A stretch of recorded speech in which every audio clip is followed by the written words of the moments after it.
Welcome one, welcome all to Max's Mic. I'm Max and I have the mic. Today I have a very special guest with me here today, Gordon Damer. Gordon, welcome to the channel. Welcome. Max, what's Thank going you on, man? for your How are you, time. pal? I'm good. How are you? Can't complain. Living the dream. Awesome. Awesome. All right. Gonna get right into the swing of things. So I'm just curious, how did you get into the radio business? What was the kind of draw to doing sports media communications? What was kind of your draw to this industry? Well, not it doesn't feel that long ago to me. Obviously, it obviously was now that long ago. I was kind of in the same position as you. I was in college, didn't really know what I wanted to do. Had a couple of different areas that I maybe was interested in, and I saw as an elective a sports broadcasting class. And I said, well, I'm a huge sports fan. I'm a sports fan my entire life. At 8 years old, I was writing letters to George Steinbrenner about the lineup of the Yankees and everything else. So I said, sports. At that point, it never really seemed like something. It's not like now where it's so obvious and it's so in your face. So I said, let me take a sports broadcasting class. I was at St. John's, that was my university, and the person who conducted that class happened to be the sports director of WCBS Radio in New York, a man by the name of Ed Ingles. And long story short, I got involved with the internship. I found that I had some specific skills that kind of met what I was looking to do, and the rest they say is history. Nice, nice. So what was that internship like? What was it like day one, kinda walking in, and what did they have you doing? Back then, it was probably what, like 89, 90, somewhere around there, 1990. So the fan existed, WFAN existed, and I was thinking about maybe going there. I knew some people that were involved in internships there at the time, and they said it wasn't really that hands-on. So the thing that was really cool about WCBS was you got to really do whatever Ed wanted you to do. It was completely uh, hands on, meaning that I got to write some of his scripts for the afternoon. He would There would be different like promotional things in the city. He would send you to and see if you could get some interviews with players who were involved. It was pretty hands on. You got to go into the studio with him when he recorded. He would give you scripts for you to record and practice. My very first day, what really set me up was the first day I was there. I had no idea what I was doing. I was like a 19-year-old kid in the city. I had to be there at 5 a.m., which, I was not used to waking up at 5 a.m. I was used to going to bed at 5 a.m. But I was sitting in his office and he was talking about things and they were completely going over my head. Like I was just happy to be in the place where I was supposed to be. So he said, well, coach is coming in later. He's got a new book, blah, blah, blah, blah, blah. I didn't know who the hell he was talking about. So he had to go do something and do a report. He said, Gordon, go to the lobby. Coach is out there. Bring him in, make him feel at home, blah, blah, blah. I go out to the lobby and it's Tom Landry, the coach, the longtime coach of the Cowboys. I mean, I was like blown away. I'm like, excuse me, Mr. Landry, would you like to come with? And here I am talking with Tom Landry on the first day of my internship. Now, that was probably the biggest celebrity that I got there, or biggest, sports figure that I got to meet in the actual studio. But still, that one, I was kind of hooked from that point on. Here I am talking with Tom Landry at like 7 a.m. in the morning on a random Wednesday. That is really cool. Yeah. Wow, that is a crazy story of just there you were, didn't know what you were getting yourself into, and now Right. crazy I just was just how happy things that I happen. showed up at the right building. You know what I mean? Like I wasn't sure. We didn't have the internet back then. I'm walking in. Mhm. Like that was another thing. Like I was like, well, I'm at 30. I come out of Penn Station. I was living on Long Island at the time. Like I'm at 34th. I think they're at like 50th at the street. I'm walking in Manhattan at 5 a.m. in 1990 in like a full suit, tie. Like people are, I don't want to get into specifics, but the city was not in the best of shape in 1990. So I learned a lot from that internship. Let's put it that way. Interesting, nice. Alright, and then after that internship, what was kinda like the internship, excuse me, what was kinda like the next step for you? Where did you go next? So back then, now again, this is going to make me seem like a billion years old, but before the internet existed, which I was alive for that, unfortunately, there was a company by the name of Sports Phone. Sports Phone was a pay service, a pay like a 900 number. It wasn't like what you're probably thinking of, a 900 number where it's like every minute, but it was a pre-recorded message of sports scores, sports stories, whatever time of day. There was no sports talk radio really just yet. The fan was just kind of starting. Sports Phone started like late 70s. And that was how you got scores or news when you wanted it. Like radio stations, they would do it a couple of times an hour. But if you wanted to know something right away, there was this company, Sports Phone. It was very successful. Big broadcaster went through there. Howie Rose went through there. I'm pretty sure Kenny Albert was there at a time. A bunch of big people from Fordham and Syracuse and all that type of stuff. So that existed.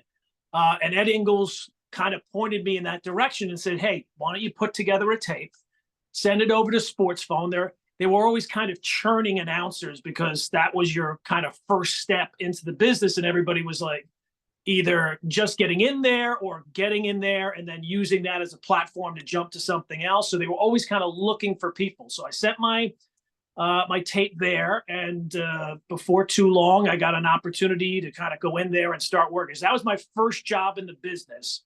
Was a company by the name of Sports Phone, which obviously no longer exists because of the internet. Because of the internet, but that's okay, so you start there, and Mm-hmm. then eventually, I don't know if there's maybe something in between, but eventually you find your way to ESPN, Yeah, yeah. There's a bunch of steps in and between. Yeah. there's a bunch Well, of steps in yeah. between if you wanna get into that. Yeah, sure. So at Sports Phone, it was basically all college guys sitting around this little room, and you would have these little booths. And we had one line for New York. We had one line that was specifically Chicago sports. And then we had a national line. So we had, on a given night, we probably had 10, 11 guys who are all looking to do stuff in the business. So you just kind of that was like the beginning of building my web of contacts and people that knew about jobs. You could go here, different things like that. So from there, I heard about a company by the name of Shadow Sports, which existed at the time. Shadow Sports, they would do sports reports for a lot of the AM stations in New York, both the 1010 Wins, WCBS radio, which no longer exists. And they also used to do the late night updates for WFAN, but they had a bunch of different stations. And much like, now this was actually on the radio as opposed to Sports Phone, but they were always kind of looking for people, looking to fill shifts and stuff like that. So I sent a fresh tape to them, and I got a response of, hey, this is good. We're not really looking for anybody right now. I think it was, they said to me, in a month, send me another tape in like a month. And I just took that to, I'm just going to bother this guy every week. I think I started sending him one every week. And sure enough, eventually, now that was, I think I started at Sports Phone in 93. So I was there for a couple of years. And then in 96, that's when I started doing stuff at Shadow. And eventually I got to be on the air there. Started out with like one shift. It was like a Saturday afternoon shift. And then I eventually parlayed that into both Saturday and Sunday. Then I became like the main fill-in for people in the morning. And then in September of 2001, ESPN Radio started up in New York. So they were looking for people. So the person who hired me at Shadow was also turned out the person who was doing some of the hiring at ESPN. So it just made sense from that point. As soon as I got an opportunity there, and again, when I first got to ESPN, that was also a part-time opportunity. It was not full-time. It was not, hey, I can go and get an apartment or anything like that. But eventually I parlayed my way into a full-time gig there. Eventually. And before we get into that a little bit, I wanted to ask, you end up doing a lot of radio. Did you ever consider TV or possibly even doing like a play-by-play? Was that ever a consideration or was that just not you? Play by play, I didn't really, I did not enjoy play by play. I found it to be very mundane. Like it was very repetitive to me. It just wasn't something that really, and I don't think I was good at. Maybe if I was better at it, um, I would have been more interested in it. I liked the aspect of talking sports with friends. You know what I mean? And that's what sports talk radio, I think, kind of is, where you have opinions and you fight about opinions, you go back and forth with opinion. That's what I like. So that's what appealed to me. So that's kind of why I filtered. Now I did do some TV. I did some TV at the S Network. Did some where they have Nets pre and post game and Yankees batting practice, and we had a football show for a few years. I'll be honest with you, I was terrible when I first started there. I mean, it was not the type of thing where I was practicing on camera. I kind of learned on the fly, and in a professional environment, nobody's really looking to help you improve. So you got to do it on your own. But I did get better. Now, unfortunately, what happened was they had a sponsor for the football show. That was like half of my contract was doing that football show. They lost. I don't know if they lost the sponsor, but they stopped doing the football show. So that was half of my contract. And then the other half of my contract was doing, fill-in stuff here and there, which was I was Kim Jones's backup. She was the sideline reporter for Yankee games. So I did a series in 2008. I did a series. She didn't take that much time off. 2009, I got a road trip with the Yankees where we went to Seattle and Oakland. But then the following year, I'm sure it was the years might be off on this, but they hired Jack Curry. So Jack Curry had just, been let go by the New York Times.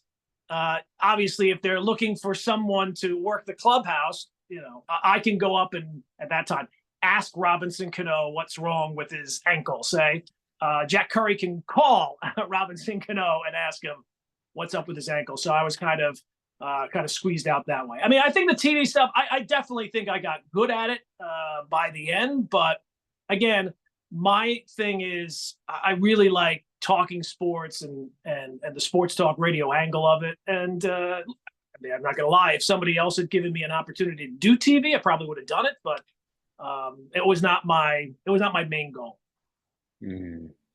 All right, so let's get back. So now you're at ESPN, and what was that like? So you talked. It wasn't like a full-time Right. thing, but you slowly worked your Yeah. way into Well, it. look, What was that like? yeah, when you get into these situations, you just have to go full bore. I guess this is probably true of any business or any type of thing. You got to jump at every opportunity. You don't ever have any other schedule outside of what the business is that you're doing. So I think my memory is not the greatest, but I think at first I was working like Saturday and Sundays. Then they would have me go out to like Jets camp and get sound from players and this and that. And I just made myself, my goal back then, and I guess it's still true now, but my goal was always, hey, if they come to me, they know they can come to me and I'll say yes. And a lot of, at the end of the day, the people who are doing the hiring, the people that are filling schedules places, you want to be the person who they're going to solve their problem simply by going to you, right? So when they knew, hey, I got an opening. I just found out somebody's not coming in tonight at 6:00. I need I'll just call Gordon, and then it's off my plate. Then I don't have to worry about it. Generally, the people who are doing scheduling, they got 1,000 other things to do, and the scheduling has been thrown on top of them. So if you can be the person who always says yes under all said, I only got 2 hours. Fine, I'll do it. If you become that person, you help not only yourself, but you help the person, and then they learn, hey, all I got to do is call this other person, and then it's handled. That's the way I always approached it, and that kind of helped me at ESPN. Nice. All right, that's actually like I feel really great information. Excuse me, great.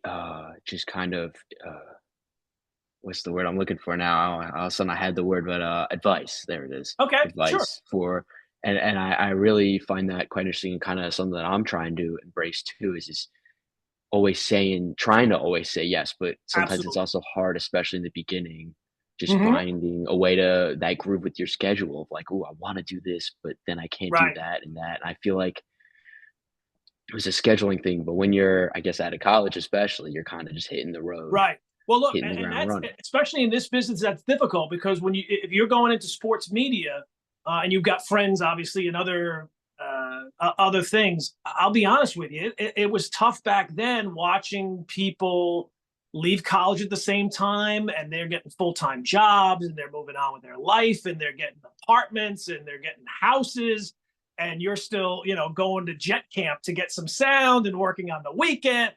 It's not easy. And in terms of relationships, I think by the time I got to ESPN, I was with my wife and she kind of knew the deal coming in. But when you first get into that business, what do you mean you're not coming to my house for Thanksgiving? What do you mean you're working on my birthday?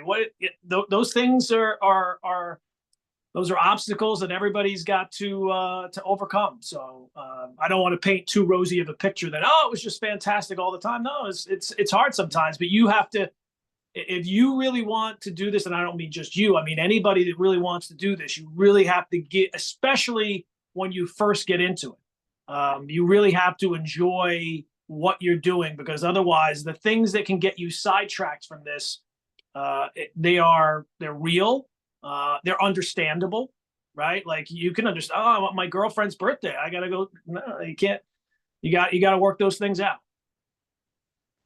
Alright, alright. So, you're at ESPN and you're working your way up, Hmm. and at some point along this line, you end up getting your own show Yeah. or, a show, and Hmm. what was that like?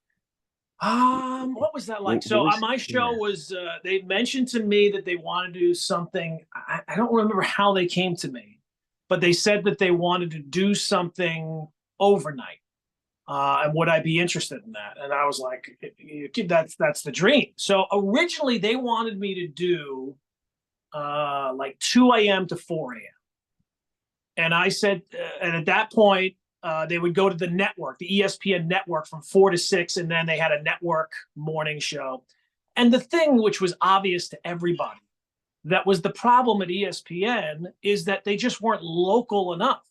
So you always have to kind of advocate for yourself and you always have to be looking at ways to improve your own situation, but present it in a way that it's actually solving a problem for who's ever doing the hiring or whoever's making the decision.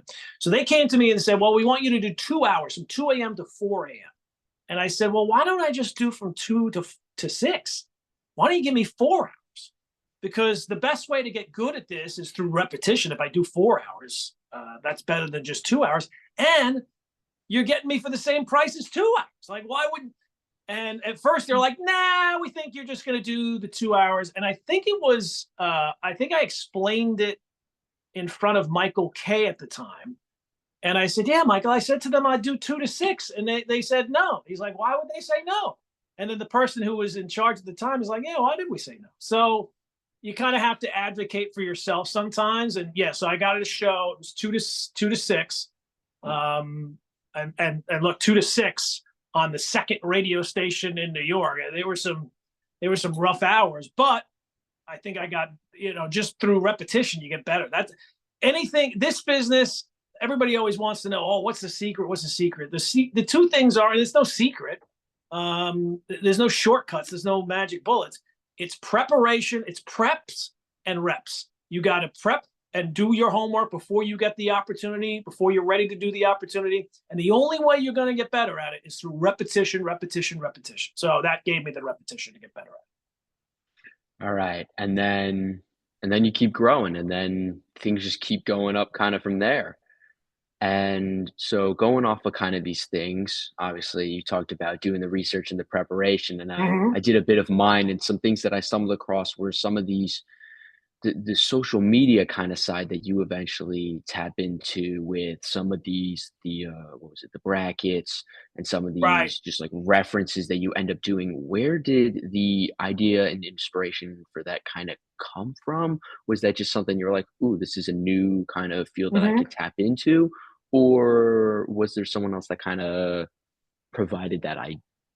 Or I'll be honest with you. I was never in my career at a level where management really was paying me any real mind. Like they knew I was there and they would, check in on things from time to time. So I use that to my advantage. I could do whatever I want. And when it comes to sports talk radio, there's generally four things that no matter who there's lots of different hosts, there's lots of different ways to attack it. But the four main things that you have to have as a sports talk radio host is you have to have passion. That's the first one. All good, successful sports talk radio hosts have passion. You got to be opinionated. The reason people are tuning in is not because of facts and figures. Everybody's got the facts and figures. They got their phone. They can look it up. They don't need the facts. The third thing is knowledge. You'd like to be speaking from a level where you know what you're talking about. Unfortunately, though, in this day and age, the knowledge seems like a distant fourth of the four things. But then the fourth thing you have to have, and it's the last one listed, but it's the most important thing, is you got to be entertaining. If it's not entertaining, nobody's going to care. You've got more competition now than ever before. So you got to be entertaining. So you always have to, in sports talk, you always have to be looking at ways that you can entertain the audience. So when our audience at ESPN, it felt like it was not a lot of diehard fans. Now there were diehard fans. I don't want to say, but a big portion of was the casual fan. People that were, not. They didn't care about the X's and O's. They didn't care about the not trying for a bunt in the sixth inning, and that led to they don't care about that. They care big picture. They're a fan, and they want to yell and scream. But if there's any way that you can find crossover, that other things that those people are interested in, and for me, it came from my knowledge of movies or music or 80s wrestlers or anything along those lines, TV shows, clearly. I always wanted to tap into that. So any way we could do that, and really, I'm not somebody who's got a massive ego or anything like that, but all that stuff was my own design. Nobody else really had. Other people helped me craft things, or I might bounce ideas off of them. But at the end of the day, it has to come from you, because you're the person whose name is attached to it. So if it works, you want to get the credit, and if it doesn't work, you're going to end up getting the blame. nice. All right. Cool. So just it's again, everything it seems to me is that Uh-oh. you're just looking for your strength. Oh, Okay. we're good? Are we good? You cut out just for a split second, just a little bit. What I was getting at is that it feels like to me is that you were targeting what you were looking for, what you're good at, what were your strengths, and you were kind of just going after it. Mm-hmm. Am I making the right And move? you know what else I was trying to capture was we used to do like poll questions every single day. And that poll question, it was a way to engage the audience, but I also kind of looked at it as like market research. Like if a poll question got 500 votes one day and a different topic on a poll question got 2,000 votes the next day, well, then that tells me what you want to tap into what everybody's talking about, what everybody's thinking about. And sometimes you can have an idea, and you should have an idea as a host, right? Like, oh, this is whatever. And there's ways to kind of gauge what's on the back page of the paper. What are people talking about on the other shows? What's hot on the other show? But at the end of the day, you always want to be looking for an edge. And I looked at those poll questions as an edge of, hey, what connects with people? So I almost looked at it like market research. Interesting. Cool. All right. And then slowly as we continue to wrap up this interview, Mm-hmm. and I'm Sure. very grateful for this. Oh, Kind of more recently, I had seen you were on this kind of panel discussion discussing ethics in reporting sports news rather recently, I believe. where? I believe I gotta at be honest, I Montclair, don't remember. Ethics of Montclair sports. State. Yeah, I don't remember. Okay. All right. I was just kind of curious to see if there's anything there you had wanted to kind of share with everybody. I mean, I got to be honest with you. I don't really remember it. You get. I always try to say yes to everything if I can. So if it's podcast people that reach out to me, I remember what it was like, kind of starting out. and you should always, always, always in this business, you got to be aggressive. Like in life, there's times to be aggressive. There's times to maybe let things, play out, be a little bit more passive. In this business, almost 95% of the time, you got to be aggressive. So if somebody takes and gets the guts to email me or message me or whatever, I almost always try to do it. Now, I don't remember that specific. Was that with Jared Max and Don LaGreca? I believe so. Yeah. So that was probably like 6-7 years ago. I don't remember the things we talked about in that, but a lot of it was, what we were discussing about career and how you got started and those were two guys that were at SportsPhone as well. So. All right. And then right before we wrap it up, a few more questions. We'll kind of end it with first, what was your favorite experience being on air? Do you have like a personal, like just favorite moment or maybe a favorite person that you got to work with, be with on air or interview? There's a lot of them. When I got to do stuff with the Yankees, I got to do, as I said, a road trip in 2009. We went to Seattle and we went to Oakland. And as part of that role, when the Yankees won games, you got to interview a player on the field. So you would talk with the truck, you would talk with the director or the producer about who's the star of the game, and I got to talk to Shera after he hit a game-winning home run on that trip. I got to talk to Hideki Matsui on that trip. I got to talk to Derek Jeter on the field on that trip. And traveling, I don't know if people know this or not, but the YES broadcast team and the radio team, they're employees of the Yankees. So when you do a road trip, you're traveling on the team plane. The players are that's a very cool experience. That's certainly one of them. There are certainly, I can't think of off the top of my head, but there are definitely shows where you get done with the show and you feel like the show took it could be a 3-hour show, but it felt like it took 10 minutes because it flew by. That's always the best judge of what's a good show, what's a bad show. Did this feel like it flew by, or did it feel like the 2 hours was actually 7 hours? That is, you didn't have a good show. So there's lots of different things, but I would think that those are a couple of them. Awesome, cool. All right. And finally, last question. Thank you again for your Of time, course. your insight. Last question, Game 4, ALCS tonight, as well as I believe it's Game 5 of the NLCS. Predictions? Any thoughts? You think? Well, look, that Yankee loss last night. I at my age, I do not generally get. I'm numb to it, right? I've seen so many. When I was a kid, the Yankees were not the team in town. The Mets were. I was a kid in the '80s. I went to high school, 84 to '88, which was the Mets' real glory days of anybody who's not old enough to remember '69. And if you're, to remember '69 at this point, you got to be pretty old. I'm old, and I don't remember. I wasn't alive in '69. So I remember thinking to myself, God, if I could just see the Yankees win a World Series in my lifetime, that would be great. So I feel like at my age, I'm kind of numb to painful losses.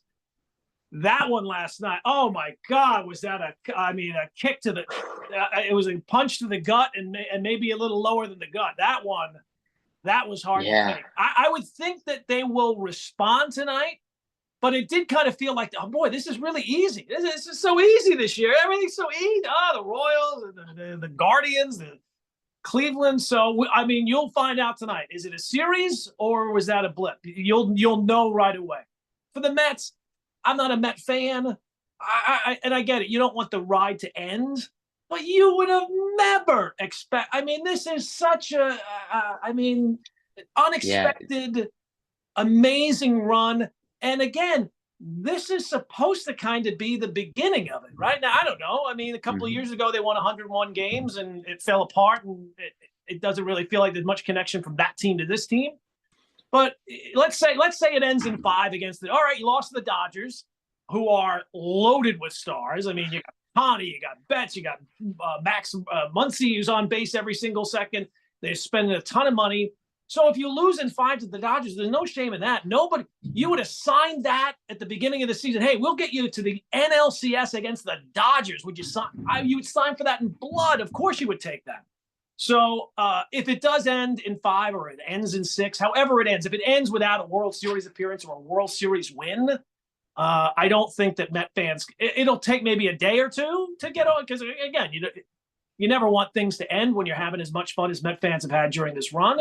But it does kind of feel like this is the beginning, and then you get to see what happens in the offseason where Steve Cohen shoots the locks off the wallet and sees if you sign Soto or sign this guy or sign that guy and where you go from here. It feels like, again, could be wrong, could look back in this in a year and say that was stupid, but it feels like for the Mets, this is just the first chapter in what is hopefully going to be a very successful book.